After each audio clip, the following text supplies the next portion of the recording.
बिस्मिल्लाहिर्रहमानिर्रहीम। Hello, how are you guy? زه نن تاسو ته چې کوم دغه ایکسپلین کوم نو هغه اوډ دی. اوډ اکثر ډېر سټوډنټان په اوډ باندې کنفیوز دي او اوډ زه تاسو ته مختلفو طریقو سره ایکسپلین کوم. په دې ټول فارټ کې تاسو ګورئ د ځینې د پورې دا ټول بیل بیل فارټ دي. په دې کې زه تاسو ته اوډ ایکسپلین کوم چې اوډ به څنګه استعمالوئ، اوډ کمزې کې راځي او اوډ څه مطلب دی. ډېر سټوډنټان په اوډ باندې کنفیوز وي، نو امید دی چې دا کنفیوژن ستاسو لرې کوم. به هر حال که بیا هم چاته په اوډ کې څه مشکلات وي کمنټ کې ماته ولیکئ، نو انشاءالله زه به ستاسو کنفیوژن یا شک لرې کوم. دلته وګورئ فاسټ آف ویل. نو پاسټ ټینس کې تاسو وایئ چې ویل خو فیوچر ټینس کې راځي، نو پاسټ ټینس کې څنګه راغلی دی؟ نو پاسټ ټینس کې چې کله ویل راځي نو هلته بیا اوډ راځي. لکه ویل خو اکثر په فیوچر ټینس کې راځي. آی ویل پلی، آی ویل ایټ، آی ویل ډوینګ سمثینګ. نو دلته لکه ویل راځي. وکتو تاسو په پاس کې څنګه راځي. پاس کې چې کله راشي نو اوس تاسو ګورئ دیتا he had said that he would go to Mumbai. He had said هغه ویلیو past perfect tense جمله ده. he had said هغه ویلیو that چې conjunction ده that چې he would go to Mumbai چې هغه به ممبئی ته ځي. ممبئی ته به ځي خو په تیر وخت کې ویلی و. نو دلته به داسې خبرې چې کله راشي نو بیا به وډ استعمالوئ. ټیک شوله. he had said هغه ویلیو that چې he would go to Mumbai چې هغه به ممبئی ته ځي. هغه به ممبئی ته ځي. هغه ویلیو تیر پاسټ ټینس جمله شو که نه، وډم استعمال شو. ټیک شوله. رام said that he would not eat burger. Ram said Ram value that che he would not eat burger che هغه به برګر نه خوري. ټیشو تیر وخت دی که نه. د بل جملې ده I had informed you. I had past perfect tense جمله ده. I had informed you ما خبر کړی ته یا ما انفارم کړی ته that چې I would search office by I would reach office by 11 am. ٹھیک شو 11 am. ما خبر کړی ته چې زه به 11 بجې آفس ته رسم. 11 بجې به د فرض رالی اوډ رالی. ٹھیک شو. نو اوډ به دلته استعمالوئ. دویم کانسیپټ ریپیټیشن ان فاسټ، یعنی د تیر وخت کې ریپیټ کول. دویم کانسیپټ کې یعنی په تیر وخت کې څه خبرې یا څه کول هغه ریپیټ کول، هغې ته څه وایي ریپیټیشن ان فاسټ. هغې کې به تاسو اوډ څنګه استعمالوئ. زه تاسو ته دلته یو پیراګراف در کوم. دې پیراګراف ته وګورئ. when I was a kid کله چې زه ماشوم وم. when I was a kid I would go to school. زه به سکول ته تلم. اوډ رالی.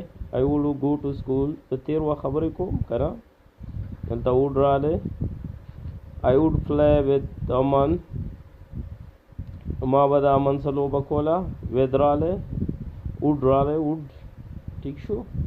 تیر وخت خبرې کوم. he would always give me his ball. یعنی امن یادوم. هغه به همیشه د ما فاره ماله خپل بال راکاو. اوډ رالی. we would bother other student. bother mean پریشان. نو موږ به نور سټوډنټان به پریشانه کول. teacher would often scold us. ټیچر به همیشه اکثر منګه رټلو چیړلو به. ٹھیک شو نو تیر وخت خبرې ما وکړلې نو اوډ مې ټول استعمال کو پاس وخت نو دا repetition and fast. When I was a kid, I would go to school. I would play with Amman. He would always give me his ball. We would bother other students. Teacher would often scold us. Okay. तीसरा concept. دریم concept used to यानी used to would چې راشي نو بیا به would کوم ځای کې استعمالوي دا concept clear کوي. دا اکثر تیر وخت خبرې سړی کوي یعنی یوز ټو مطلب دی عادت یو شي عادت کېدل یا عادي هغې ته یوز ټو وایي نو اکثر تاسو خبرې کوئ چې زه د دې عادت ومه نو ما به دا کول دا به مې کول دا به مې کول پښتو کې موږ داسې وایو نو هغې دپاره انګلیش کې تاسو وګورئ دلته I used to play daily زه د کیل روزانہ عادت ہوں ڈیلی عادت ہوں ہمیشہ I used to play daily ماں با روزانہ کھیل کھاؤ عادت ہوں then I would meet Rahul no bia I would meet Rahul زبا راہول سے ملاوے دم after that هغې نه پس یعنی راهول د ملاوېدو نه پس after that we would watch cartoon موږ به we would would به watch cartoon موږ به کارټون کتو ٹھیک شولا نو would به یو تیزی کې استعمالوئ ٹھیک شو مخکې چې زموږ کوم کانسپټ دی هغه دی کنډیشنل ټایپ 2 یعنی کنډیشنل سنټینس هغه وي چې دی یو کامې نه دی خوا چې کومه حصه وي د هغې کلوز دا بله حصه وي لکه اوس تاسو دې سنټینس ته ګورئ تاسو به ښه پېښ شئ if I went he would come home که زه تللی هغه کور ته راتلو ٹھیک شو دلته وډ راغی ٹھیک شو تاسو همیشه دپاره دا ځان سره یاد ساتئ چې کله د کامې نه بعد دویمه حصه شروع کیږي نو وډ سے چې کم ورب لګي نو هغه به پس پام به لګي پس پام به د ورب لګي نو تاسو په دویم سنټینس کې ګورئ if I were PM که زه پرایم منسټر وی I would help you ما به تاسو مدد کوی I would دلته تاسو به دا یو ځان سره یاد ساتئ دلته ور راغلی دی ای څه همیشه واز راځي خو په کنډیشنل سنټینس کې کله هم چې اف راشي نو بیا که سینګولر که پلور د ټولو سره به ور لګي ور ٹھیک شو نو دلته آئی سے واز لگی خو دلته ور ځکه لګی دی دا کنډیشنل سنټینس دی یعنی معنی دا دی وایي که زه پرایم منسټر وی نو ما به تاسو هیلپ کولی نو داسې چې کله تاسو په پښتو کې وایي بیا انګلیش جوړوئ تاسو به یې داسې جوړوئ if I were PM I would help you ٹھیک شو دا کنسپټ ځان ته کلیر کړئ او کمنټ ضرور وکړئ کوم ځای کې نه پیدای په کوم سنټینس باندې نه پیدای یا په ټاپک باندې کمنټ ضرور وکړئ کله چې کنسپټ کلیر نه وي نو ستاسو کنفیوزن یا ډاوټ نه کلیر کیږي شک نه ختمیږي ٹھیک شو موږ چې مخکې کوم کنسپټ دی هغه دی وډ پاسبلیټي یعنی آفر یا آفر د وډ استعمال په پاسبلیټي یعنی ممکن والی چې کېدی شي دا وشي هلته به وډ استعمالوئ تاسو ګورئ I will go to Delhi زه به دلی ته ځم ٹھیک شو I will go to Delhi زه به دلی ته ځم ویل راغلی کله چې شک وي چې یاره ځم به یا به نه ځمه کېدی شي لاړ نه شمه کېدی شي لاړ شمه نو هلته تاسو وډ استعمالولی شئ ګورئ ته دلته I would go to Delhi ٹھیک شو وډ دلته استعمال شو د ویل په ځای باندې نو possibility د فاره دا استعمال شو. صحیح ده. I may go to Delhi د سیم تاسو لیکي شي I may go to Delhi. I might go to Delhi کې دې شي زه دلی ته لاړ شم. I might go to Delhi د سیم لیکي شي. I could go to Delhi د سیم لیکي شي. اوس ایڈوانس انګلیش کې لکه ټول خلک څه شي استعمالوي کوډ استعمالوي. I could go to Delhi. ٹھیک شو لا. ها وډ افر چې کوم دی دا درې سنټنس ما ورکړي تاسو دې ته وګورئ. would you dance with me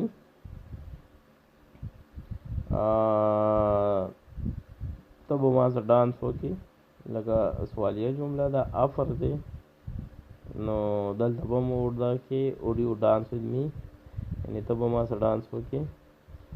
would you play with Ayash would you play with Ayash ته به Ayash سره لوبه وکړي ته به افر دی ته به Ayash سره لوبه وکړي مونږ وایي would you join me as I am alone ته به join کې ما ولې چې زه ځان لایم as conjunction دی دلته معنا ده کیم کې یعنی ولې چې I am alone کنجنکشن باره کې به زه تاسو ته یو ویډیو جوړوم as because دا ټول چې دا کوم ځایونه کې راځي هغه به زه تاسو ته کلیر کوم. would you join me ته به join کې ما as I am alone ٹھیک شو افر دی. زمونږ مخکې کانسیپټ دی would like to اپر کیس کې او want کیس کې دوانو کیس کې. would like to اپر کې به څنګه دا کوئ او would like to want کې به څنګه دا کوئ.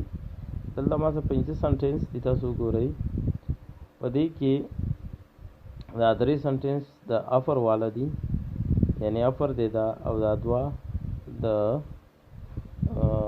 وختلو والا دي want والا دي. would you like to dance with me ته غواړې چې ما سره ډانس وکړي افر دی. would you like یعنی ته خو خوې چې ما سره ډانس وکړي اکثر وایي که نه ته غواړې چې ما سره ډانس وکړي یا ته خو خوې چې ما سره ډانس وکړي. would you like to go there ته غواړې چې هلته لاړ شي یعنی ته خو خوې چې هلته لاړ شي افر دی. would you like to play with Ayash ته غواړې چې هغه Ayash سره لوبه وکړي یا ته خوښوې چې Ayash سره لوبه وکړي افر دی. ٹھیک شو. سوالیه ټیک مار به ورته هم کوئ سوالیه نشان به ورته هم کوئ. صحیح شو. want کې ګورئ I would like to study now زه اوس study خوښوم. I would like to زه خوښوم چاهنه ده غوښتل دي پسند دی خوښول دي. I would like to study now زه study خوښوم. I would like to sing an old song زه ګانا خوښوم زړه ګانا. ٹھیک شو. مخکې چې کوم کانسیپټ دی would you like me to obey want دا وګورئ دا ډېر مزیدار معلومات دي او اکثر سټوډنټان په دې کې ډېر کنفیوز کېږي. would you like me to go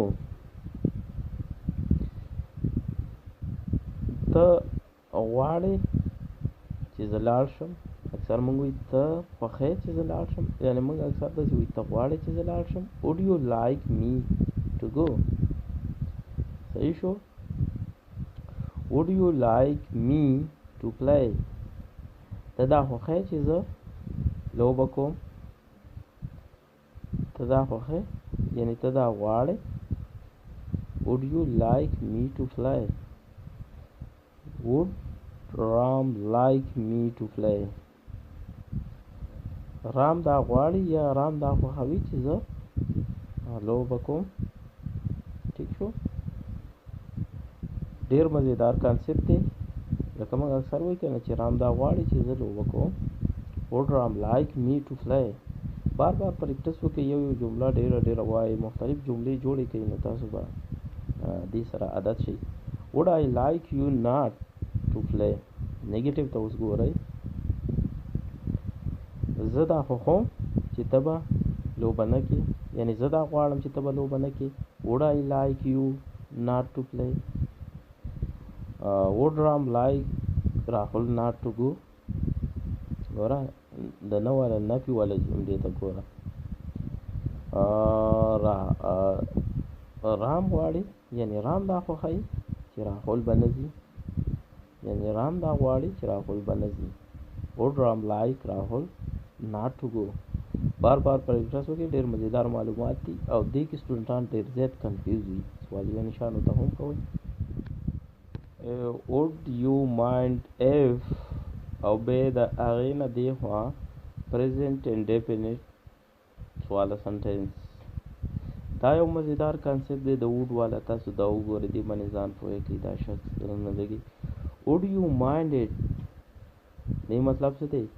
یعنی ته نه خوښوي، یعنی ته خراب محسوسوي، یعنی ته بد محسوسوي. لکه موږ وایو که نه، یعنی ته نه خوښوي، یعنی پښتو کې اکثر وایي، اردو کې برا معنی ہے، ته خراب خوښوي. پښتو کې وایي موږ وایي ته نه خوښوي. if he goes home چې هغه کور ته لاړ شي. would you he mind یعنی هغه خراب محسوسوي، یعنی هغه غلط محسوسوي. if I go home یعنی هغه بد ګڼي. موږ پښتو کې وایي یعنی هغه بد ګڼي چې زه کور ته ځم. would they mind it یعنی هغوی بد ګڼي. would you mind if یعنی هغو would you mind would they mind یعنی هغو بد ګڼي. if I don't give them my football چې زه نه ورکوم هغو ته خپل فوټبال. would she mind یعنی هغه بد ګڼي، جنۍ ده، یعنی هغه بد ګڼي. if چې they don't select her چې هغه نه select کوي for this competition په دې competition کې هغه نه select کوي، یعنی هغه بد ګڼي چې هغوی نه select کوي په دې competition کې. ٹھیک شو؟ ډېر مزیدار کانسپټ دی. پریکټس وکړئ، مختلف جملې ولیکئ او ایکسپلین یې کړئ او سپیکینګ پریکټس وکړئ. would والا چې مخکې کوم کانسپټ دی، would you mind به پلس د ورب فور فارم ING والا او به ابجیکټ. ٹھیک شو؟ سنټنس وګورئ، سنټنس چې وګورئ نو تاسو به کانسپټ کلیر شي. would you mind going there would you mind موږ اکثر پښتو کې وایي چې تا ته څه تکلیف نشته په تلو کې هلته، یعنی تا ته خو څه مشکل نشته دی په تلو کې هلته. نو سوالیه دغه هم راغلی. would you mind going there would you mind meeting me on Sunday ان تا ته خو څه تکلیف نشته دی چې اتوار په ورځ ما سره ملاو شي. ٹھیک شو؟ تا ته تکلیف نشته. would you mind meeting me on Sunday would he mind calling me یعنی هغه ته څه تکلیف نشته دی چې کال وکړي ما ته. موږ اکثر پښتو کې یعنی هغه ته څه تکلیف نشته چې کال وکړي ما ته. would he mind calling me would he mind playing with us یعنی هغه ته څه تکلیف نشته دی چې موږ سره لوبه وکړي، یعنی هغه ته څه تکلیف نشته. نو would you mind دلته دی کې اف نشته دی، ډایرکټ د ورب فور فارم دی، لکه گو ورب دی ایس ING راغلی دی فور فارم دی، نو اف پکې نشته. نو دا ډېر مزیدار کانسپټ دی. کلیر پریکټس په ډېر وخت. آخري کانسپټ would it be okay if او بیا present indefinite sentence. ٹھیک شو؟ آخري دا کانسپټ وګورئ چې would دلته څه معنی ورکوي. would it be okay if he come your home. یعنې دا به ټیک وي چې هغه ستاسو کور ته راشي. یعنې دا به ټیک وي په پښتو کې، یعنې دا به ټیک وي. would it be okay if he come your home? would it be okay if I gave you 50 rupees? یعنې دا به ټیک وي چې زه درکړم تا ته 50 روپۍ. ټیک شو؟ would concept ته ګورو. would it be fine, اوکې په ځای تاسو fine هم لګولی شئ. would it be fine if he hurts you? یعنې دا به ټیک وي چې هغه ستا زړه په تکلیف ورسوي. یعنې دا به ټیک وي. ټیک شو چې هغه تا ته درد ورسوي. امید لرم چې ستاسو به ډېر خوښ شوی وي دا ټاپک د وډ والا، او ما تر ټوله کوم چې د وډ دغه هغه تاسو ته ما یو په یو باندې ایکسپلین کړو او ټول کنسپټ مې ته کلیر کړل، او ستاسو شک به لري د دې نه. ورسره به زه مخکې هم ویډیوګانې جوړوم په مکمل کورس به زه تاسو ته ښیم انګلیش. ټیک شوله؟ او تاسو موږ سره اوسئ او د خپل ځان خیال ساتئ. ټیک کیر. ګډ بای.